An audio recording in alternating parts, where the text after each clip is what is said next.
teman-temanku sekalian, kita akan membahas masa awal kemerdekaan tahun 1945 sampai 1959, di mana di masa ini adalah awal perjalanan daripada dasar negara kita, yaitu Pancasila. Dan di sini Bapak akan menjelaskan di mana di masa ini terjadi penyimpangan. Penyimpangan artinya penolakan, tidak sepaham dengan NKRI, yaitu Pancasila yang sekarang kita laksanakan. Ya, salah satu bentuk penolakan terhadap Pancasila adalah penyimpangan terhadap Pancasila, pemberontakan PKI di Madiun tahun 1948. Nah, kalian bisa lihat di sini adalah pemimpin PKI tahun 1948, yaitu yang bernama Munawar Musso. Ya, Musso ini melakukan pemberontakan, ya, ingin mendirikan negara Soviet Indonesia. Ya, negara Soviet Indonesia, ya. Munawar Musso ini deklarasi di Madiun, ya, sebagai negara Soviet. Nah, ini. Ya, Musso adalah salah satu pemimpin PKI di awal tahun 1920-an. Dia adalah pengikut Stalin dan anggota dari Internasional Komunis di Moskwa atau Moskow. Pada tahun 1925, beberapa orang pemimpin PKI membuat rencana untuk menghidupkan kembali partai ini pada tahun 1926. Meskipun ditentang oleh beberapa pemimpin PKI yang lain seperti Tan Malaka. Nah, pada tahun 1926, Musso menuju Singapura, di mana dia menerima perintah langsung dari Moskow untuk melakukan pemberontakan kepada pemerintahan kapitalis Belanda. Nah, Musso dan pemimpin PKI lainnya, Alimin, ini pemimpin lainnya seperti Alimin, ya. Nah, ini Alimin termasuk pemimpin PKI ini. Kemudian berkunjung ke Moskow, bertemu dengan Stalin, dan menerima perintah untuk membatalkan pemberontakan dan membatasi kegiatan partai menjadi dalam bentuk agitasi dan propaganda dalam perlawanan nasional. Akan tetapi pikiran Musso berkata lain. Pada bulan November 1926 terjadi beberapa pemberontakan PKI di beberapa kota termasuk Batavia yang sekarang Jakarta. Tetapi pemberontakan itu dapat dipatahkan oleh penjajah Belanda. Musso dan Alimin ditangkap. Ya, setelah keluar dari penjara, Musso pergi ke Moskow, tetapi kembali lagi ke Indonesia pada tahun 1935 untuk memaksakan barisan populer yang dipimpin oleh 7 anggota Kongres Komintern. Akan tetapi dia dipaksa untuk meninggalkan Indonesia dan kembali ke Uni Soviet pada tahun 1936. Musso atau Paul Musset, bernama lengkap Musso Munawar atau Munawar Musso, lahir di Kediri, Jawa Timur 1897, Madiun, Jawa Timur 31 Oktober 1948. Adalah seorang tokoh komunis Indonesia yang memimpin Partai Komunis Indonesia atau PKI pada era 1920-an dan dilanjutkan pada pemberontakan Madiun 1948. Nah, ini dia Munawar Musso, ya. Lahir tahun 1897, ya, sampai 1948, berakhir, ya, artinya meninggal tahun 48, ya. Pada 11 Agustus 1948, Musso kembali ke Indonesia lewat Yogyakarta. Pada tanggal 5 September 1948, dia memberikan pidato yang menganjurkan agar Indonesia merapat kepada Uni Soviet. Pemberontakan terjadi di Madiun, Jawa Timur ketika beberapa militan PKI menolak untuk dilucuti. Pihak militer menyebutkan bahwa PKI memproklamasikan Republik Soviet Indonesia pada tanggal 18 September 1948 dan mengangkat Musso sebagai presiden dan Amir Sarifuddin sebagai perdana menteri. Akan tetapi pemberontakan dapat dipadamkan oleh pihak militer pada tanggal 30 September 1948. Ya. Nah, ini pemberontakannya terjadi di Madiun, ya, dapat direbut oleh pihak militer, ya, yaitu TNI dari divisi Siliwangi. Ribuan kader partai terbunuh dan sejumlah 36.000 orang dipenjarakan. Oh, luar biasa. Di antara yang terbunuh adalah Musso pada tanggal 31 Oktober, ya, ketika rombongannya bertemu dengan pasukan TNI yang membunuhnya. Setelah Madiun direbut tentara, Musso bersama Amir Sarifuddin dan pentolan PKI lain atau pemimpin PKI lain melarikan diri ke Ponorogo.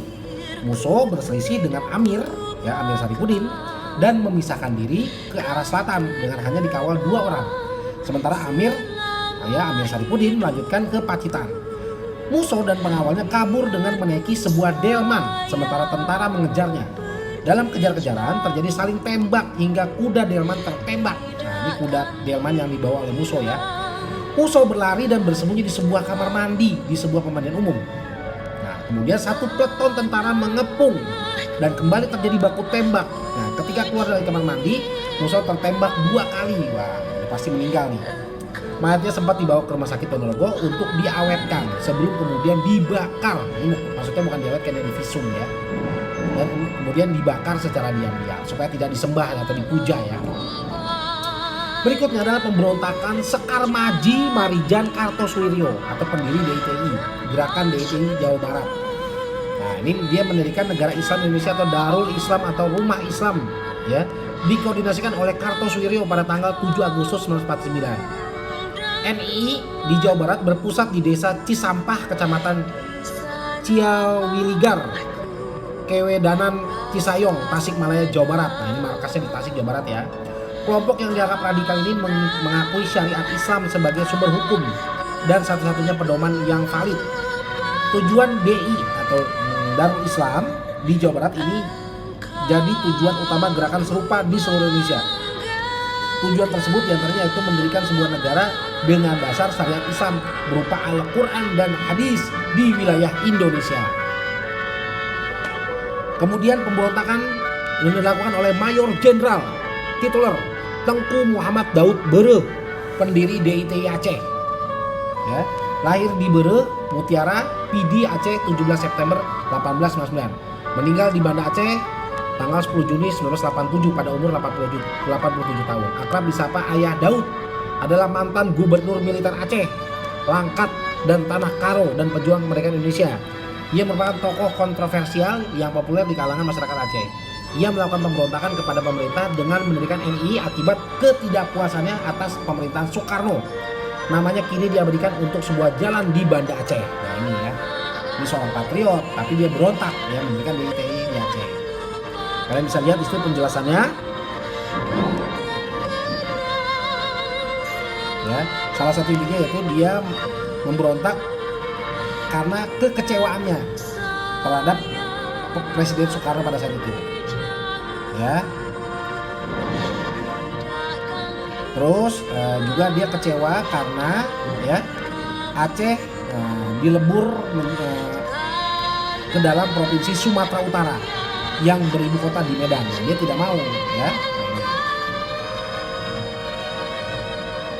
Nah, bisa lihat penjelasannya. Ya. Kemudian ini lagi ya. Pemberontakan DITI di Jawa Tengah yang dipimpin oleh Amir Fatah, bernama lengkap Amir Fatah Wijaya Kusuma. Ya. Salah satu pimpinan Hizbullah Fisabilillah di daerah Besuki, Jawa Timur.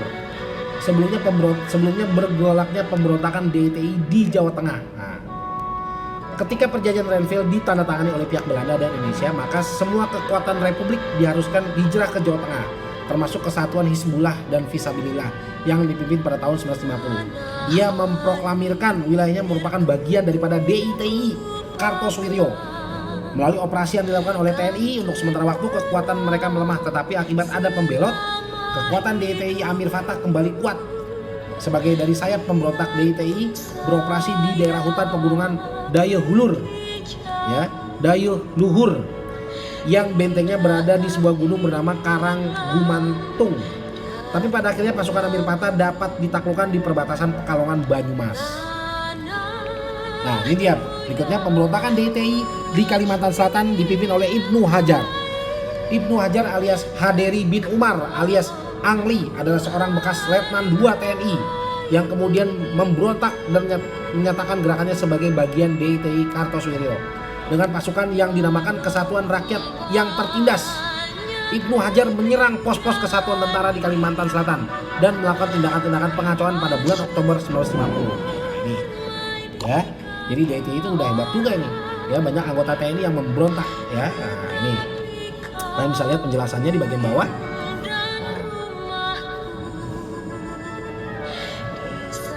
Ya, ini dia yang terakhir, pemberontakan DITI di Sulawesi Selatan dipimpin oleh Abdul Kahar Mujakar tahun 1950 sampai 1965. Ya, pemberontakan dilatar belakangi dengan kekecewaan terhadap kebijakan pemerintah pusat. Kekecewaan tersebut membuat Kahar melakukan pemberontakan yang berlangsung kurang lebih selama 15 tahun. Wah, luar biasa lama ya. Semula Kahar Mujakar berontak karena banyak mantan anggota pejuang dalam Kesatuan Gerilya Sulawesi Selatan atau KGSS yang dipimpinnya tidak diterima masuk TNI. Nah ini dia kecewa karena pasukannya tidak diterima di TNI, tetapi banyak ex-Kenil dengan mudahnya masuk TNI. Nah ini yang membuat dia kecewa, akhirnya berontak. Kenil itu adalah pasukan Belanda ya, pasukan Belanda yang sudah pasukan Belanda yang latar belakangnya adalah orang Indonesia pada saat itu. Nah ini. Ya demikian untuk penjelasan dua pemberontakan ya, PKI dan DITI. Untuk pemberontakan lain silakan kalian bisa simak di catatan digital kalian dan di video sebelumnya ya secara singkat. Nah itu akan masuk ke dalam soal-soal ulangan. Mohon untuk aktif ya, mengecek semua materi yang sudah di-share ya, jangan berdiam diri karena ulangan minggu depan sangat penting. Demikian, assalamualaikum warahmatullahi wabarakatuh.